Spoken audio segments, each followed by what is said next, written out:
Pues para mí siempre es un momento especial cuando iniciamos una nueva serie de mensajes y es lo que vamos a hacer en esta mañana. Estamos en el mes de febrero ya, si no te has dado cuenta ayer, que ya hemos cambiado de mes. Y en ese mes de febrero pues quería iniciar y como llevo mucho tiempo haciendo, intento en los primeros meses del año, comenzar el año con una serie de mensajes sobre Jesús, sobre lo que enseñaba, su ministerio terrenal.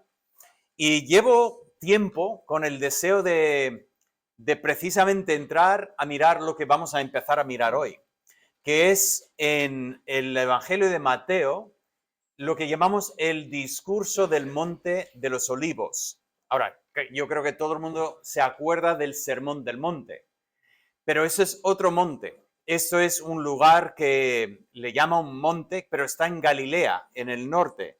De hecho, si viajas a la tierra de Israel o por la zona de Palestina, pues puedes visitar esa zona y puedes ir hasta donde dicen que es el sitio y efectivamente pues no es una montaña como yo siempre había imaginado o como vemos en los cuadros, sino más bien es como un plano, como un balcón y tú tienes debajo pues todo el mar de Galilea y realmente son vistas preciosas. Y bueno, ese es donde tradicionalmente entendemos que ocurrió el Sermón del Monte. Pero más avanzado, en el Evangelio de Mateo, tenemos un sermón en otro monte, esta vez en Jerusalén. Y he puesto como título de esta serie de mensajes Jesús como profeta, porque realmente aquí vemos a Jesús que efectivamente es el cumplimiento de todos los profetas del Antiguo Testamento. Él empieza a predecir lo que va a ocurrir en el futuro y de hecho lo hace a la perfección. Bueno, todo esto es a dónde vamos, pero primeramente tenemos que llegar ahí, así que hoy realmente el mensaje pondrá un poco de trasfondo para lo que vamos a ver en los siguientes mensajes.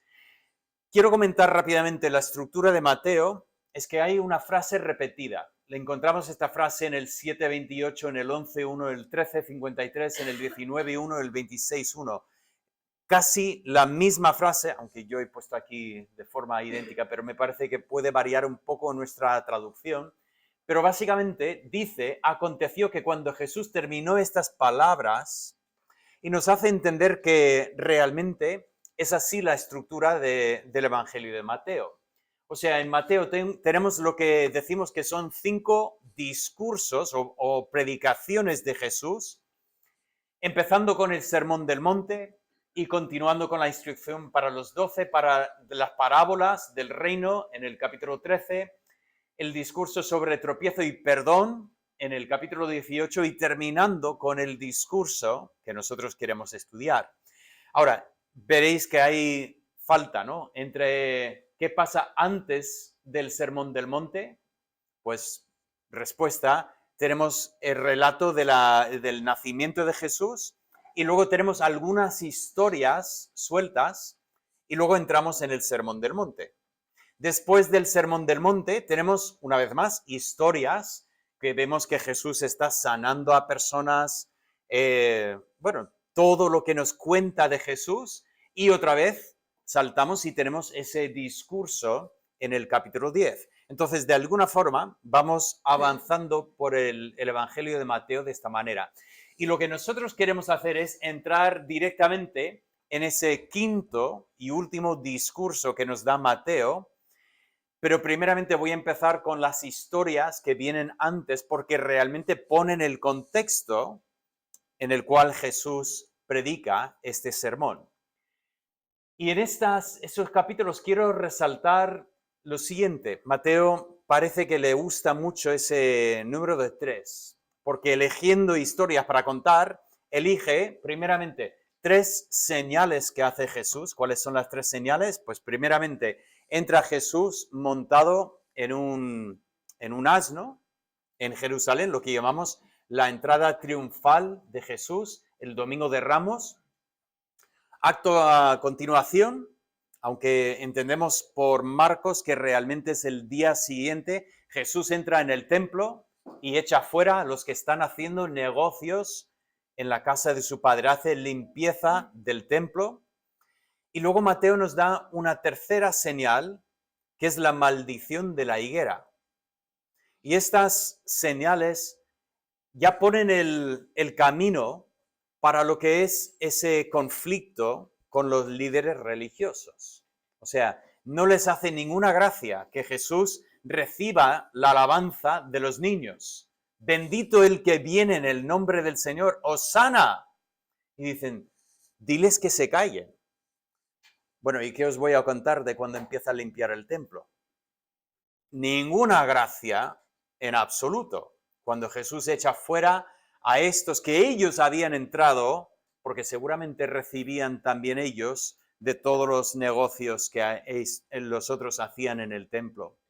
Y luego Jesús maldice la higuera, que es una señal de lo que está ocurriendo en Israel en estos momentos. Hay hojas, parece que habrá fruto en este árbol, pero no hay nada de fruto y el Señor lo maldice en señal contra la nación. A continuación tenemos 3 parábolas y eso es lo que nosotros vamos a ver hoy. Vamos a comentar esas 3 parábolas y a continuación en el capítulo 22 tenemos 3 trampas. Recordáis estas historias, ¿no? Vienen con preguntas que se supone que si Jesús contesta de una manera, ya lo van a poder cazar por otro lado.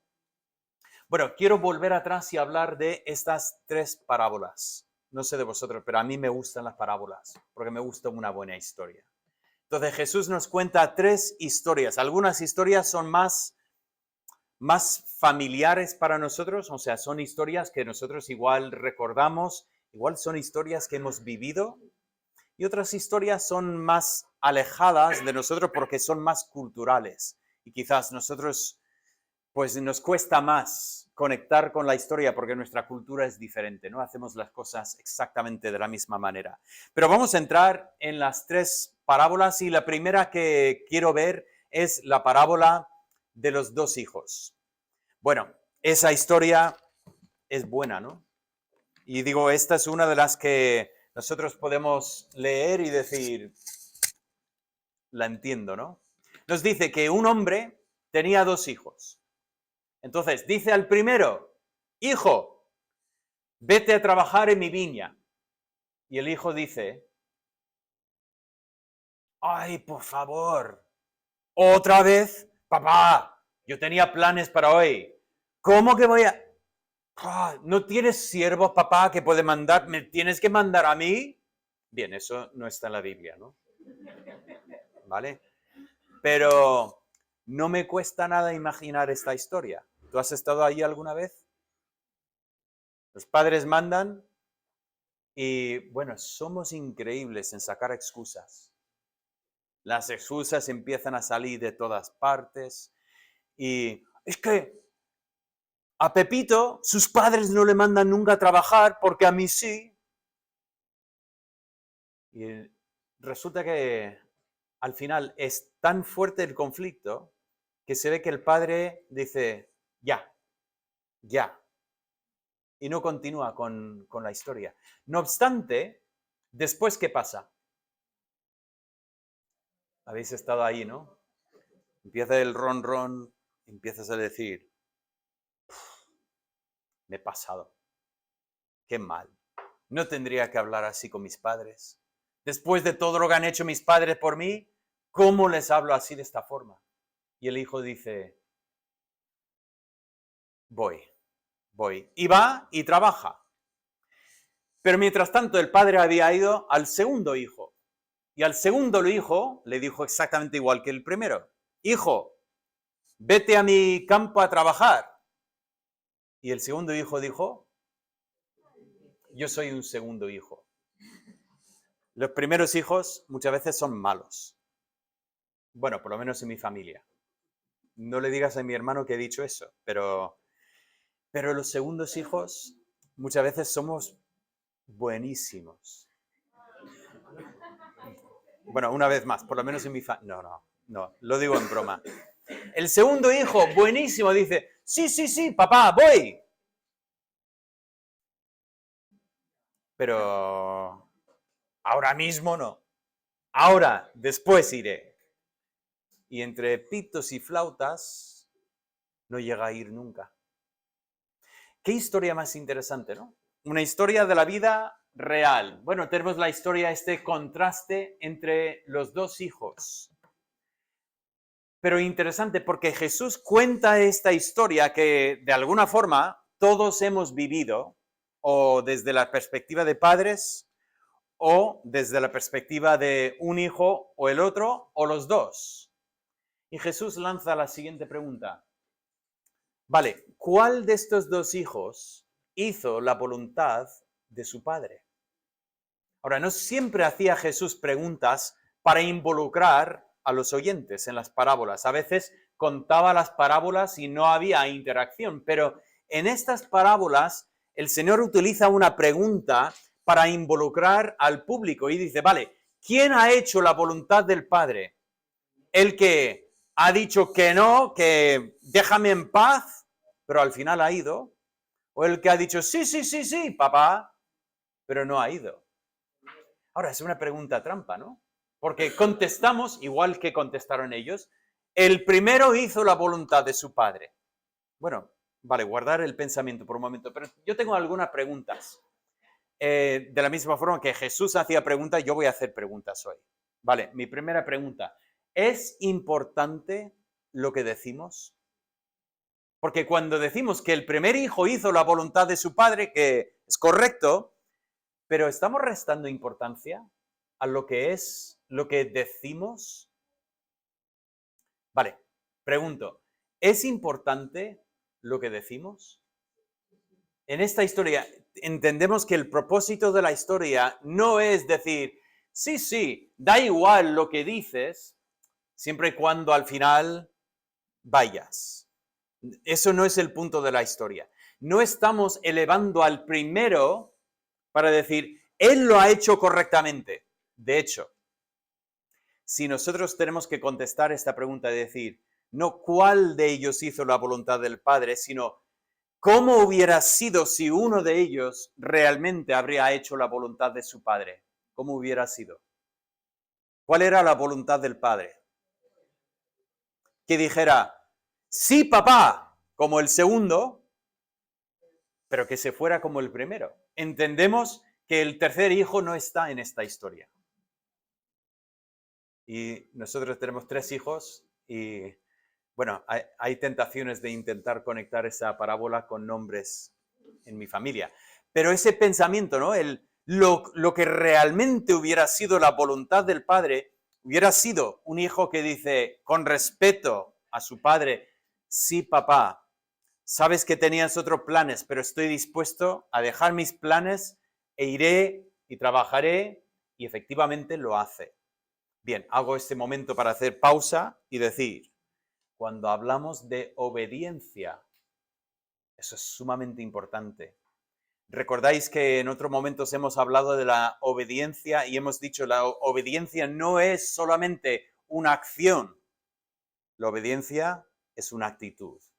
Por lo tanto, cuando, por ejemplo, en familia hacemos ese momento, ¿no? Que decimos a nuestros hijos, hijo, haz esto, y nuestros hijos hacen, es que no quiero hacerlo. Y lo hacen, eso no se llama obediencia. Llámalo otra cosa, pero no es obediencia, porque la obediencia no es solo la acción, es la actitud. Y esta parábola no está intentando borrar esa distinción importante. Bueno, entendemos que lo importante es también lo que decimos, pero que tiene que ir más allá de la palabra y tiene que afectar la acción. Bueno, un poco he saltado a la tercera pregunta que tengo aquí en pantalla, pero voy por la segunda ahora. ¿Hay solución si decimos lo incorrecto? Fijaos lo que dice esta parábola. Sí. A veces vamos a usar nuestra boca de manera incorrecta y no mostraremos el respeto, nos quejaremos, vamos a decir lo que no tendríamos que decir, ¿hay solución? Pues menos mal esta parábola nos indica que todavía se puede parar, corregir y hacer la voluntad del Padre. Y eso es una buena lección para nosotros, porque no siempre tenemos la actitud correcta. Y a veces lo estropeamos. A veces nos quejamos contra Dios. A veces empezamos a hablar mal y hay tiempo para rectificar y decir, voy a parar y voy a hacer la voluntad de mi Padre. Y efectivamente, esto es mejor que hacer lo otro, que sería solo decir las palabras y no hacer. Bueno, para concluir esta parte de la parábola, ¿cómo se llama a una persona que con la boca dice una cosa, pero con las acciones hace lo opuesto? ¿Cómo se llama esta persona? Hipócrita. Y funciona de las dos maneras. En un principio, en esta historia, podemos tener hipócritas que dicen, sí, sí, sí, papá, y no van. Y de hecho, yo creo que eso es donde encontramos a los fariseos y a los líderes religiosos, como vamos a ver a continuación en Mateo 23. Y todo eso es trasfondo para Mateo 24, que es a donde vamos. También hay cierta hipocresía en decir, papá, por favor, déjame en paz. Y luego después decir, uy, he hecho mal. Pero ese cambio ya no es hipocresía, eso ya es arrepentimiento. Entonces quiero resaltar esa diferencia entre la hipocresía por un lado y el arrepentimiento por otro lado. Bueno, Jesús, después de la pregunta, continúa con la interpretación de la parábola. Y es interesante notar cómo lo interpreta, pues haciendo uso de lo que es Juan el Bautista. Y dice en el versículo 32, porque vino a vosotros Juan en camino de justicia. En esta parábola, fíjate, Juan realmente está en la figura del Padre.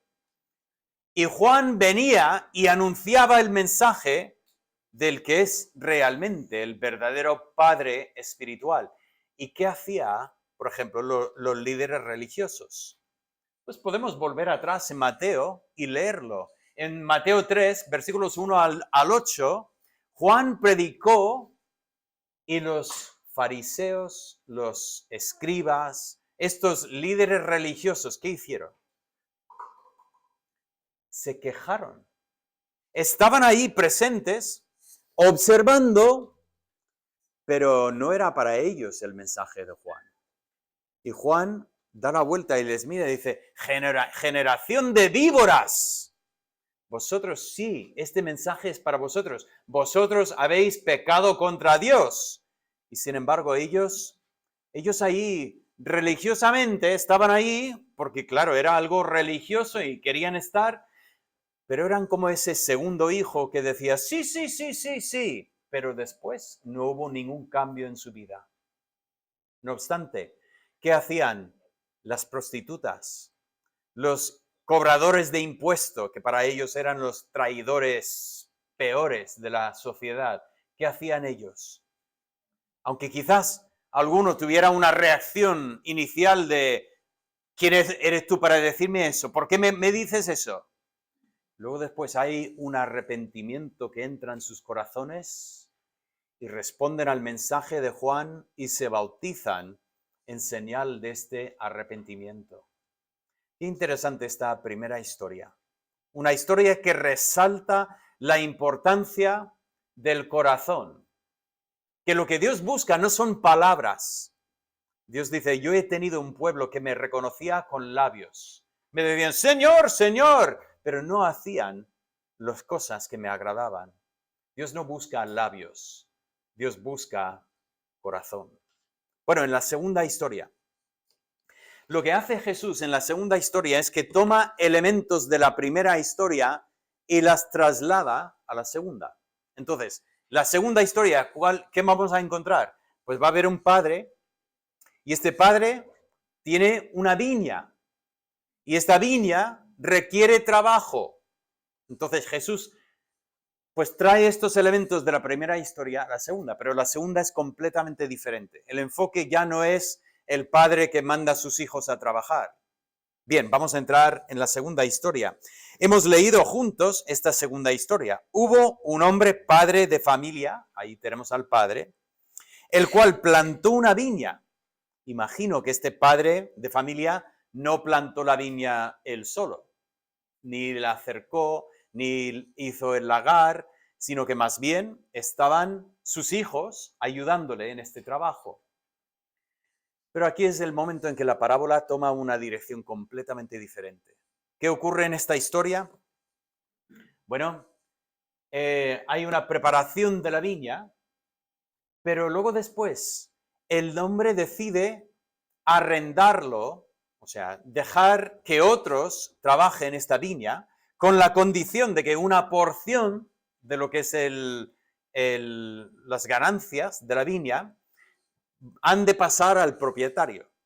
Son, por eso, arrendatarios, ¿vale? Es un alquiler de viña. Pueden hacer negocio porque si trabajan bien, pues va a producir muchísimo más de la proporción que tiene que pagar al dueño. Así que cuando llega el momento de los frutos, el padre de familia envía a sus siervos para recoger esa renta, ese alquiler que deberían pagar. Muy bien, llegan los siervos. Es interesante que lo cuenta como si fuesen oleadas. Dice, envía a sus siervos y llegan y ¿qué hacen estos que han alquilado esta viña? Nos dice que cogen a los siervos y algunos empiezan a golpearlos, a otros llegan a matarlos, a otros les apedrean. Entiendo que les tiran piedras y los siervos al final huyen por su vida.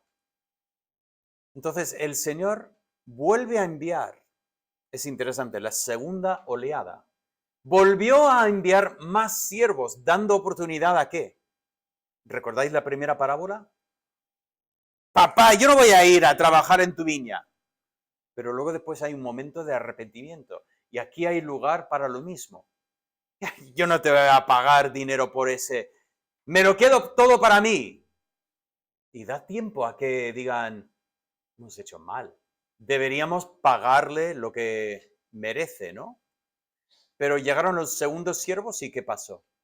Exactamente lo mismo que los primeros. Llegan a apedrearles, a bofetearles, incluso a matar a alguno de ellos. Y entonces algo sorprendente ocurre en la historia.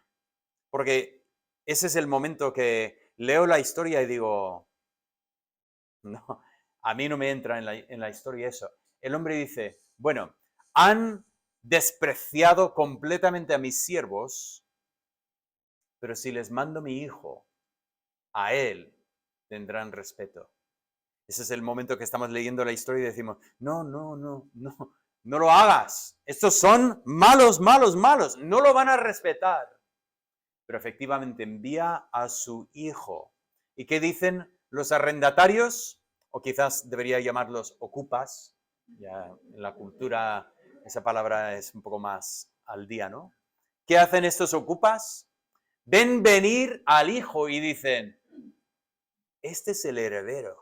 Si matamos al heredero, cuando aquel hombre muera, pues no tendrá a dónde pasar la heredad y por lo tanto nosotros llegaremos a ser herederos de la propiedad.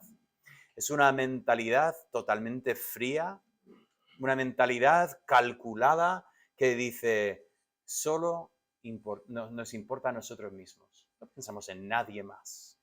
Y efectivamente toman al hijo. Y la frase, si cuando lo hemos leído, no sé si habéis notado esto, pero dice en el 38, mas los labradores cuando vieron al hijo dijeron entre sí, este es el heredero, venid, matémosle y apoderémonos de su heredad.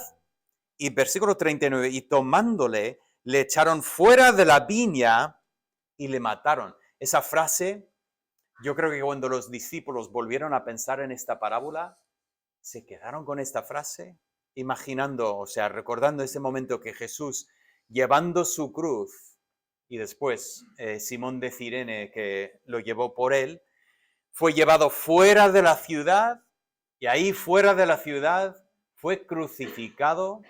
Y es que estas palabras nos llevan a esa imagen exacta del hijo del padre de familia que es llevado fuera de la ciudad y es ejecutado, ahí muerto, fuera de la ciudad.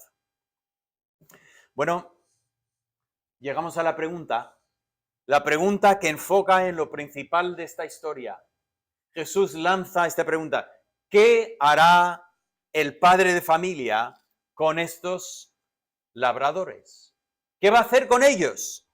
Es curioso porque en la historia los labradores imaginaban que este hombre jamás iba a volver. Y dicen, vamos a matar al hijo y así será nuestra la viña. Dices, un momento, el padre puede volver. Y efectivamente es lo que plantea Jesús. ¿Qué va a hacer el padre? ¿Se queda ahí, en esa tierra lejana, y no hace nada? ¿Deja que maten a sus siervos y a su hijo y no hace nada? Y no sé quién contesta a esta pregunta. Yo personalmente imagino que no es uno de los escribas ni uno de los fariseos. Yo imagino que es uno de los que está en primera fila, que ha seguido a Jesús en su ministerio, y cuando hace la pregunta, lanza esa contestación: los va a destruir.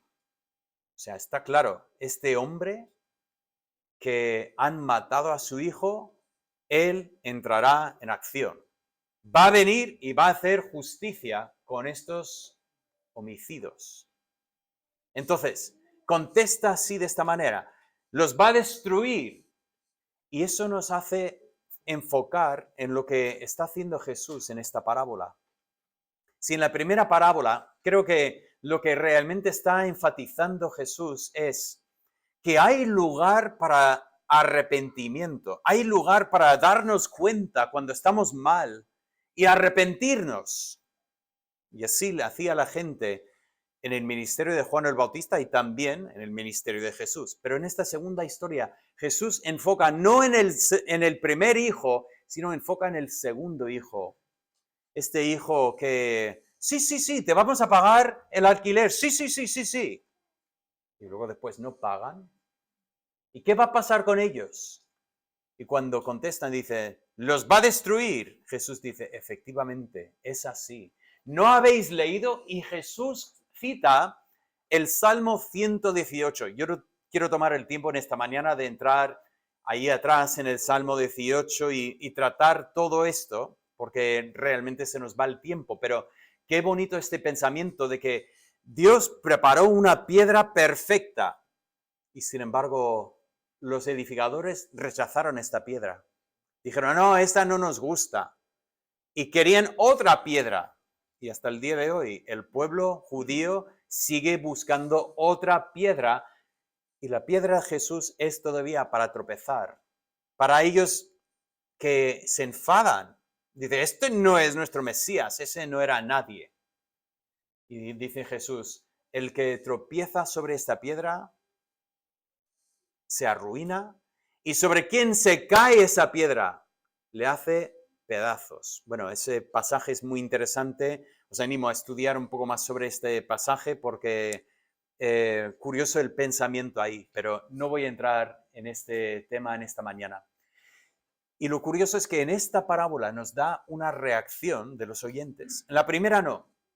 La primera, saltamos de la primera a la segunda y no tuvimos una reacción, pero aquí tenemos una reacción. Los escribas y los fariseos, ¿qué? Porque está hablando de nosotros. Menos mal, lo han visto, ¿no? Han entendido. Ese somos nosotros. Ese pensamiento dice, yo voy a quitar la viña de vosotros y la voy a dar a personas que van a trabajar la viña como realmente es la voluntad del Padre. Y ellos entendieron que a nosotros nos quita nuestra posición y dicen, vamos a matar a este. Pero la última frase del capítulo 21 es importante, dice, pero no lo hicieron porque temían al pueblo, porque el pueblo le tenía a Jesús como profeta. Eso nos está preparando. para llegar al capítulo 24 y 25 y ver a Jesús que efectivamente es profeta. Y con eso pasamos a la tercera historia. Las bodas del hijo del rey. Una vez más, hay elementos de las historias que se van a trasladar a esta tercera historia. Ya no será un padre, aunque sí que tenemos, obviamente el rey es un padre y tiene a su hijo, pero no tenemos sencillamente un padre en su trato con su hijo. No tenemos una viña, exactamente, más bien lo que tenemos es el momento en que el hijo se casa y este rey va a invitar a una multitud a venir a esta boda. Y tal como hemos visto en la segunda historia, que tenemos personas malvadas, personas que no les importa hacer daño a otras personas, vamos a ver una vez más que estas personas invitadas son igualmente malvadas que las personas de la primera historia. Y tal como vimos en la primera historia, habrá destrucción, un juicio.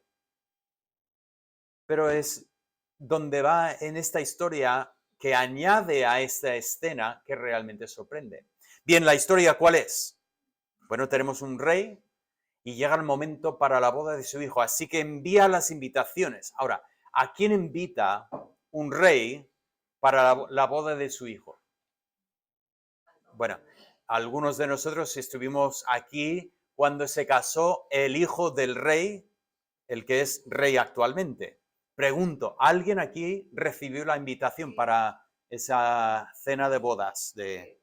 Bueno, de hecho, había en nuestra congregación un hombre, no fue invitado a la boda, pero sí que estuvo trabajando para Torreblanca en ese momento y él preparó el postre y él estuvo en la cata.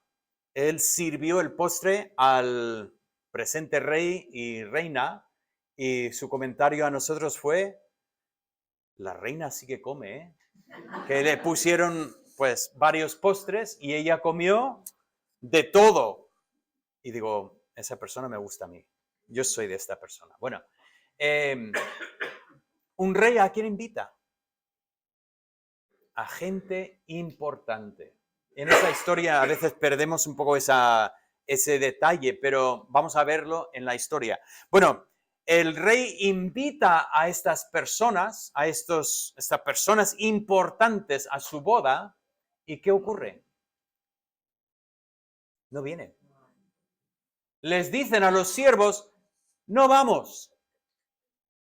Y los siervos dicen, un momento, está preparado, este es el momento, hay que ir, es algo que no se puede concebir. ¿Quién diría, yo no voy a la boda? Pero lo que más sorprende de esta historia son las excusas que ponen.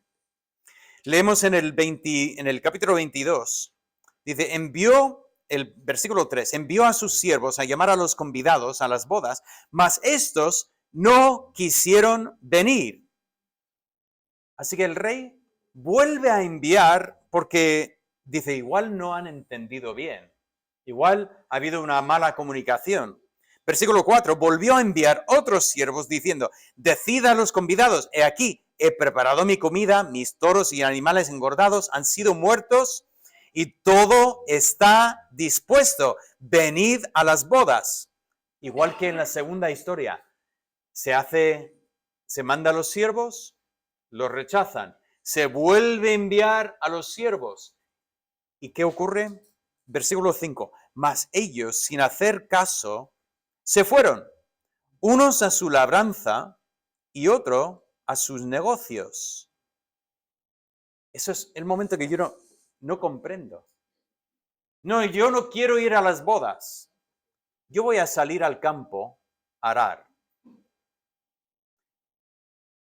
Normalmente gente que recibe invitaciones a bodas reales no son personas que necesitan arar campos por su cuenta. Normalmente tienen trabajadores que hacen todo este trabajo y sin embargo estos eligen antes de ir a la boda a trabajar en el campo y otros dicen, no, estoy muy ocupado, tengo mis negocios y no encuentras tiempo de celebrar la boda del hijo del rey. Pero eso no es lo más fuerte. Lo más fuerte es que dice a continuación, versículo 6, y otros, tomando a los siervos, los afrentaron y los mataron. Ese es el punto que conecta con la historia anterior. Aquí tenemos gente violenta, que desprecia no solamente la invitación, sino la vida de los mensajeros que lo trajeron. Al oír el rey, se enojó, como es de esperar. Igual que el padre en la segunda historia. ¿Qué va a hacer el hombre? Va a ir y destruirá a estos. Y efectivamente el rey envía a su ejército y nos dice lo siguiente. El versículo 9, id pues a la salida... Ese es el versículo 7. Enviando sus ejércitos, destruyó a aquellos homicidas y quemó su ciudad. Ese es donde entiendo que estas personas son personas que tienen autoridad, son personas importantes en aquella ciudad y al despreciar la invitación, cae bajo castigo, no solamente ellos, sino su ciudad. Y luego después, esa es la parte de la historia que empieza a ampliar. Y el rey dice, mira, yo he preparado una boda y voy a celebrar esta boda. Así que, siervos, salid por los caminos. Y a los que encontréis por los caminos, invitadles a venir.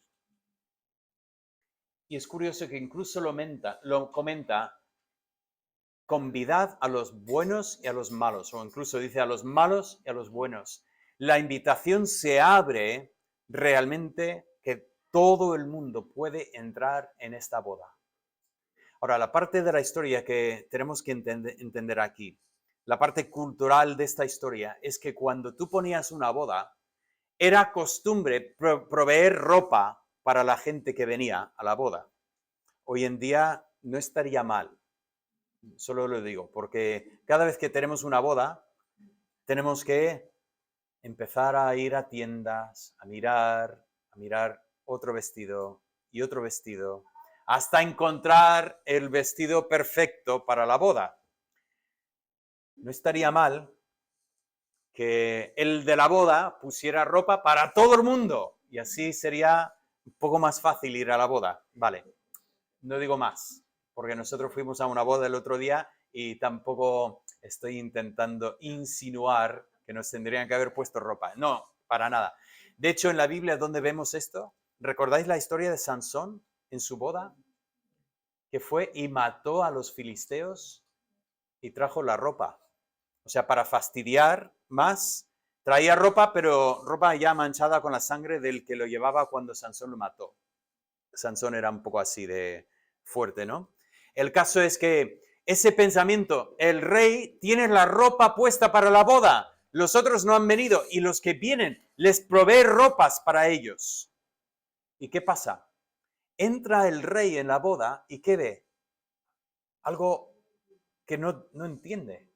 Ve a uno que ha entrado en la boda, pero no está vestido de boda. No lleva la ropa que se le ofreció. ¿Cómo sería esta historia? No lo sé, lo imagino, ¿no? El hombre llega a la boda y el que está en la puerta le mira y dice, tú serás un 44. Y ya le coge la túnica y dice, toma. Y el hombre dice, no, gracias. No, perdón. Esto es lo que el rey ha provisto para ti. Y dice, yo creo que voy bien. Gracias, pero no. Y entra en la boda rechazando la ropa que se le había ofrecido. Y el rey entra y ve a los convidados vestidos de boda de gala, y hay entre ellos uno que lleva una ropa un poco andrajosa, sucia, y se le acerca al hombre, y leemos sus palabras aquí en el versículo 11. Y entró el rey para ver a los convidados, y vio allí a un hombre que no estaba vestido de boda, y le dijo, amigo, ¿cómo entraste aquí sin estar vestido de boda? Mas él enmudeció. El hombre no tiene contestación para el rey. Eso es un momento en la historia en que no sé exactamente cómo leer esto. No sé si es que la pregunta, la situación le parece tan grave que el hombre no encuentra su voz. Podría ser que el hombre, porque sabe que está mal, sabe que él rechazó lo que se le ofreció y está mal. O si el hombre realmente lo ha tratado con tal desprecio que ni digna de contestarle. No sé cómo lo quieres entender. O sea, el resultado es igual. Este hombre hizo un feo. Y ahora el rey le pregunta y el hombre no tiene contestación para decirle. Entonces, ¿qué ocurre con este hombre? Pues igual nosotros tenemos la tentación de pensar que el rey dice, bueno, sal fuera y vuelve a entrar y esta vez coge la túnica, hombre. Pero no es como termina esta historia. Resulta que el mismo juicio que cayó contra los que habían rechazado activamente a la invitación del rey, ahora cae sobre este que había rechazado pasivamente la invitación del rey. ¿Habéis entendido esta oración? Ha sido muy larga. Pero él también es echado fuera, excluido de la presencia del rey. Y Jesús cierra esta historia con una frase, dice, muchos son los invitados, pero pocos los escogidos. La invitación se hace más ampliamente que lo que serán los que realmente gozan de la celebración. Ahora, ¿qué está haciendo el Señor con estas tres historias? No sé si... Bien, perfecto. Estas tres historias están preparándonos para ese entendimiento de Jesús como profeta, ¿vale? Y de hecho, si miramos en todo el Evangelio de Mateo, todas las veces que aparece la palabra profeta, aparece en 22 versículos, 15 de los versículos está hablando del Antiguo Testamento. El profeta Isaías, el profeta Jeremías, el profeta Daniel, el profeta Jonás, y otras veces los profetas, ¿vale? O sea, muchas veces cuando habla de profetas, está hablando del Antiguo Testamento. También habla de Juan el Bautista, que era, la gente lo tenía por profeta y Jesús mismo dijo, él es un profeta. Entonces, ahí tenemos varias veces más. Pero dos veces vemos este pensamiento de profeta aplicado a Jesús. Lo tenemos aquí en el 21:11, como comenté hace un momento, y la gente decía, este es comenté antes el 21:46, donde la gente temía, o sea, los sacerdotes y fariseos temían hacerle nada a Jesús porque la gente lo tenía por profeta. Pero en el 21:11 nos dice, y la gente decía, este es Jesús, el profeta de Nazaret. Quiero enfatizar este punto porque conforme avanzamos en este pasaje, tenemos que tener esta visión de Jesús como profeta. Y de alguna manera estas tres historias nos están preparando para esa visión de Jesús como profeta. Pero quiero aplicar estos puntos o estas tres historias con la siguiente pregunta. ¿Cuál es tu reacción a la autoridad y a la gracia de Dios? O sea, la autoridad de Dios. Dios dice, ven a mí. ¿Cuál es tu reacción? Tú eres de los que dice, sí, yo sí, pero no vienes. Esa hipocresía es muy fácil para nosotros. De alguna manera creer que, bueno, yo no necesito a Dios del todo. Hay gente que lo necesita más que yo. Yo estoy bien. Y un poco ese, sí, pero todavía no. ¿Es nuestra reacción? O más bien, tenemos esa reacción de decir, ¿qué va? Yo no quiero. Y hay tiempo para dar la vuelta a esta contestación y decir, uy, voy a ir. Pero luego después ese pensamiento de tener esa rebeldía abierta y agresiva que vemos en estas historias, el que toma a los siervos y los mata, incluso al hijo y lo mata, O puede haber también una rebeldía pasiva. El que entra a las bodas y dice, no, no, voy bien. Nah, yo no necesito eso.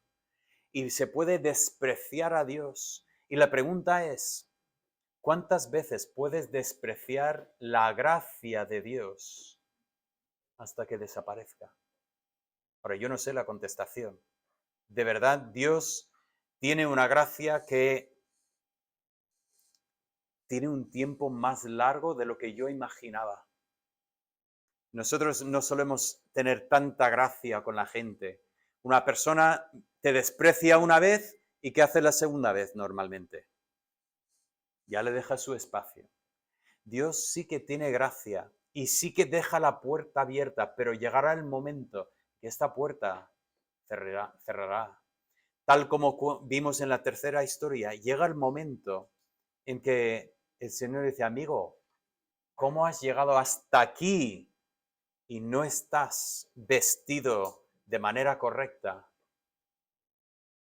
Y la respuesta es echarle fuera, lejos de mi presencia.